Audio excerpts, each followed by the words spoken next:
చవన మహర్షి 21 రోజుల పాటు ఒకే పక్కకు ఒత్తిగిల్లి నిద్రిస్తూ ఉన్నాడు.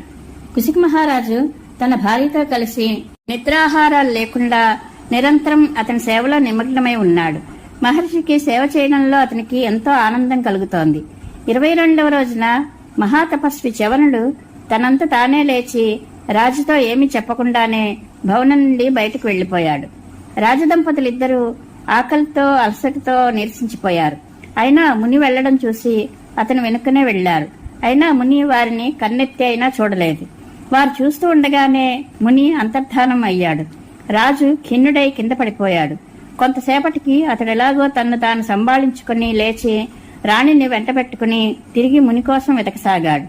ఎక్కడా ముని కనపడకపోవడంతో రాజు భార్యతో వెనుకకు తిరిగి వచ్చాడు. అప్పుడు అతనికి చాలా సంకోచంగా ఉంది.